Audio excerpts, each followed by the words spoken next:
వాస్తవానికి కృష్ణ గారు ఈ సినిమాను చేస్తున్న సమయంలో ఎన్టీఆర్ గారు తన మనిషిని ఒకరిని కృష్ణ గారి వద్దకు పంపించారు.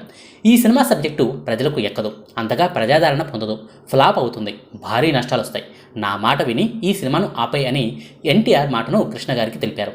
అయితే కృష్ణ గారు మాత్రం ఈ స్క్రిప్టుపై తనకు నమ్మకం ఉందని, తప్పకుండా ఈ సినిమాను తీస్తానని తేల్చి చెప్పారు. దీంతో ఈ విషయమై ఎన్టీఆర్ గారికి కృష్ణ గారికి మధ్య భేదాభిప్రాయాలు వచ్చాయి. అయితే ఇదే ఎన్టీఆర్ చాలా కాలం తర్వాత మళ్ళీ అల్లూరి సీతారామరాజు కథను తెరకెక్కించాలని భావించారు. పరుచూరి బ్రదర్స్ను పిలిపించి స్క్రిప్టును రాయమన్నారు. అయితే వాళ్ళు, అన్నగారు మీరు ఏమీ అనుకోకపోతే ఒక్కసారి కృష్ణగారు చేసిన సినిమాను చూడండి, ఆ తర్వాత మీరు ఏది చెప్తే అదే చేద్దామన్నారు. ఎప్పుడూ తనకు ఎదురు చెప్పని పరుచూరి బ్రదర్స్ ఆ మాట అనేసరికి కాస్త ఆలోచించి నేరుగా కృష్ణ గారికి ఫోన్ చేశారు. బ్రదర్, మీ అల్లూరి సీతారామరాజు సినిమాను చూడాలనుకుంటున్నాను, ఏర్పాట్లు చేయండి అన్నారు. ఎన్టీఆర్ అలా అనడంతో వెంటనే కృష్ణ గారు ఏర్పాట్లు చేశారు. కృష్ణ గారితో కలిసి ఈ సినిమాను చూసిన తర్వాత ఎన్టీఆర్ తన అభిప్రాయాన్ని మార్చుకున్నారు.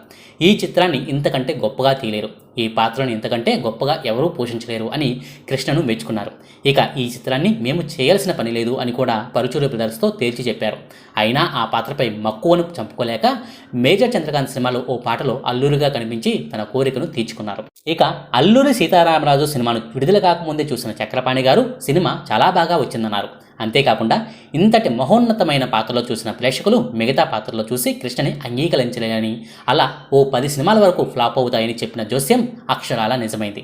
అలా అల్లూరి సీతారామరాజు ప్రపంచంలో కొట్టుకుపోయిన సినిమాల్లో విజయ నిర్మల దర్శకురాలుగా కృష్ణ, విజయ నిర్మల ప్రధాన పాత్రలో తీసిన దేవదాస్ సినిమా ఒకటి. కొత్త సాంకేతికత జోడించి దేవదాసు కథను మళ్లీ తీస్తే ప్రేక్షకులు ఆదరిస్తారన్న విజయ నిర్మల నమ్మకం వమ్మైంది.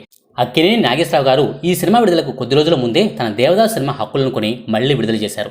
దీంతో 2 సినిమాల్లోనూ నాగేశ్వరరావు దేవదాస్ సినిమాయే మళ్లీ హిట్ అయింది. కృష్ణ గారి దేవదాస్ సినిమా బాగా దెబ్బతింది. అయితే కృష్ణ, విజయ నిర్మల ఈ సినిమా పరాజయం పాల్గొవడంతో చాలా బాధపడ్డారు. అల్లూరి సీతారామరాజు సినిమా అత్యంత విజయమయ్యాక 1974, 75లలో కృష్ణ చేసిన పలు సినిమాలు చాలా ఫ్లాప్ అయ్యాయి. దాంతో తాను అంతకుముందు కమిట్ అయిన సినిమాలు పూర్తయ్యాక మరెవరూ సినిమాలు చేయడానికి ముందుకు రాలేదు. కృష్ణ గారి కెరీర్ ఒక్కసారిగా స్తబ్దుగా అయిపోయిన దశలో తన సొంత నిర్మాణ సంస్థలో పాడి పంటలు సినిమా తీశారు.